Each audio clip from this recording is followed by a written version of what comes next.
What's up guys, Sam here, welcome back to another video. If you've been following me on Instagram or TikTok, you may have seen my Bring Me the Horizon video where I designed an entire capsule for the band.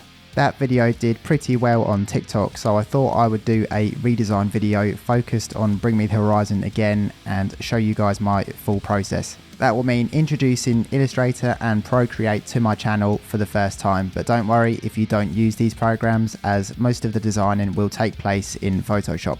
Since this is a redesign video, anything goes, and I've got some ideas already actually on what I want to do for this one. Firstly, the band singer Ollie has had his teeth, I think, sharpened or something, so they look like vampire teeth, so I'd like to do something for that. For the second design, I'd like to do a type treatment / logo in Illustrator, plus utilise the band's logo, which looks a bit like a pentagram, so we're going to go for something along that vibe. Let's get started.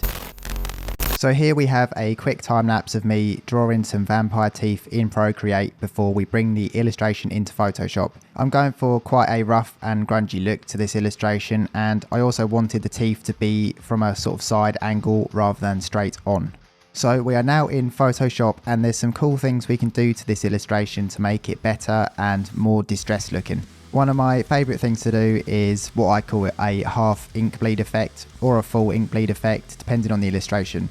Today I'm going to do a half ink bleed effect so we don't distress the graphic too much. And all I mean by half is that we are only doing half the effects you might typically see in an ink bleed effect. So to start with, we need to create a background for the illustration or the effects won't work. All we need to do for that is to make a new layer behind your illustration and fill it with the opposite colour. A quick shortcut for this is Alt Backspace or Control Backspace on your keyboard to fill an empty layer with whatever colours are in the palette on the left. Once that's done, we need to highlight both of these layers and convert them to a smart object which will merge them together.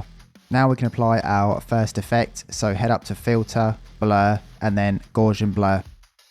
Because this is a smart object, we can edit this blur at any point, so don't worry about making it perfect. I'm going to go with a radius of about 10, but every picture will be different.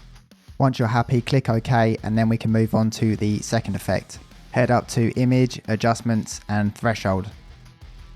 So now if we move the threshold slider about, you can see that we can start to create an ink bleed effect and blend together some of those smaller details on the teeth.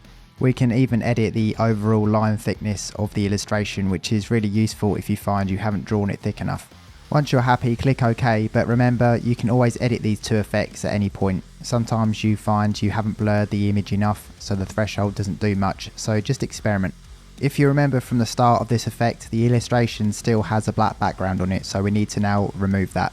Head on over to the Magic Wand tool and make sure Anti-Alias and Contiguous, I'm not sure you say that word properly, are not selected, and then select anything white on the illustration. Now press Ctrl J on your keyboard and this will make a copy of the illustration without a background. So now we have a transparent illustration again, plus we have the original file still in case we want to make any more adjustments to the Gaussian blur or the threshold. So one thing that's annoying me about my illustration is that because I've drawn the jaw from a slight side angle, it's not going to look quite central on a t-shirt. So I want to add a drip to the right tooth to kind of fill in that little gap at the bottom. And luckily I've built up a big collection of drips and things like that to add to text and illustrations. So I'm now just going to try and blend this onto the tooth, and I'm going to lower the opacity to make this a little bit easier so I can see through it and try and match it up with the actual tooth shape. And once I've got it in position, all I'm going to do is apply a layer mask to it so I can then edit this at any point and just blend it in with the tooth. As you can see, it does a pretty good job of filling in that gap. Now it's time to finally add some text. The font I'm using today is called Abolition. It's a font I just like the look of, and I already had it on my desktop, but I'm pretty sure it's a free font. So what I'm going to do with my text here is get it in position, and then I'm going to turn it into an outline by applying a stroke and removing the fill. And then I'm going to apply the exact same effects to what we have with the teeth. So to turn it into an outline, remove the fill like this, and then head down to the effects panel and go to stroke. Now you can fiddle around with the size of the stroke and the position of it, and then click OK once you're happy. So now I'm just going to quickly add the Gaussian blur and the threshold to the text and create exactly the same sort of effect as we have with the teeth. And this will help to make the text look consistent with the rest of the design. I'm also going to do a couple more things with the text to help it blend in with the rest of the illustration. So I'm going to make a quick copy so I've got a backup and convert it to a smart object. And this will allow me to change the perspective of the text. So press Ctrl T, right click and go to perspective. Now I can try and match the perspective of the teeth with the text. The last thing I want to do to the text is apply a liquify effect. And we can use this to smudge the text around a bit and give it more of a hand-drawn feel.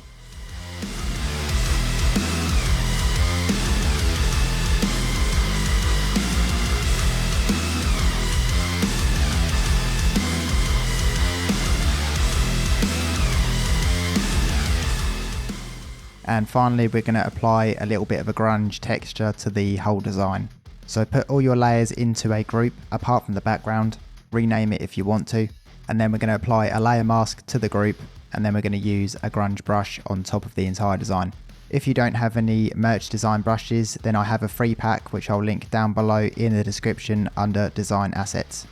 This design is almost done now and my voice is completely shot, so I need a break. Stay tuned till the end to see the final mock-up. So now we're on to design 2 and we're over in Illustrator to do a type treatment for the next merch design.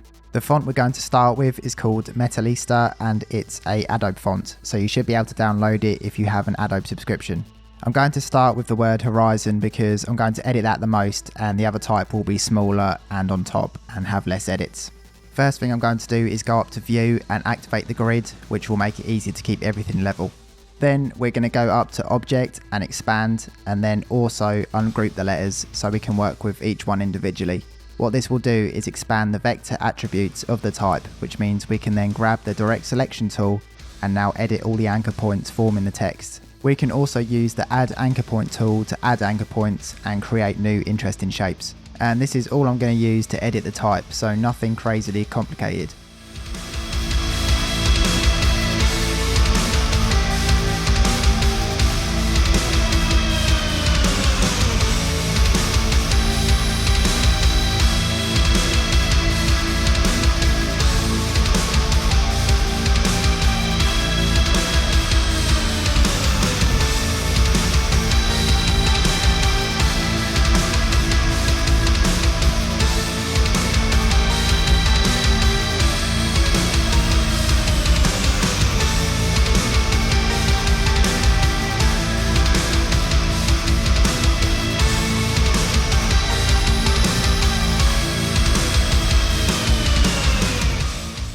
So I finally finished editing my type now, so I'm going to directly copy this into Photoshop by selecting everything and pressing Ctrl C to copy and then Ctrl V in Photoshop to paste. As you can see, we designed this in black in Illustrator, so we just need to change the colour so we can see it. I'm not sure what the final colour palette will be for this design, but for now I'm liking this orange. I'm also going to add 2 strokes, a centre black stroke and an outside white stroke. And I'm just going to play around with these until I get the balance right, but this gives the text a really cool rocky look.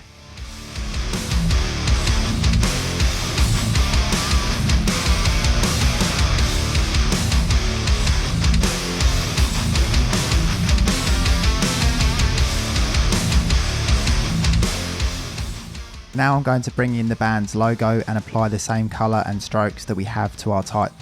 To do this quickly, we can just right click on the text layer and copy layer style and then paste layer style on the logo. Now I'm going to bring in a voodoo doll, which is a 3D object from Envato Elements. My affiliate link for Envato Elements is in the description, so if you're interested in signing up and you want to thank me for the awesome knowledge I'm providing, then please use my link. Anyways, the voodoo doll is in position, but there's a big pin running through it that I want to get rid of, so I'm going to use a layer mask and a brush to get rid of it.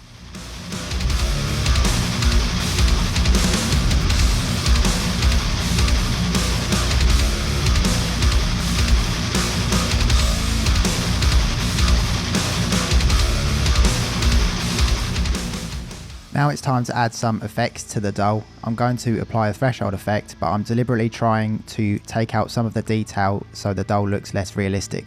I've also downloaded some pins, which are also 3D objects from Envato Elements for the design. The pins in the middle of the doll look a bit weird now since I've added bigger ones, so I'm going to paint them out using a layer mask plus black and white colour layers.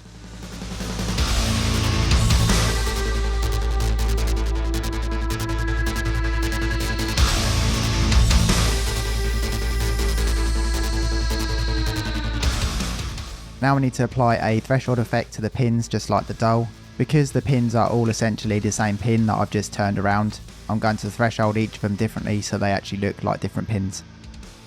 Now I'm going to play around with some gradient maps to try and find a colour palette I like for this design and also add a finishing texture. Stay tuned till the end to see all the designs mocked up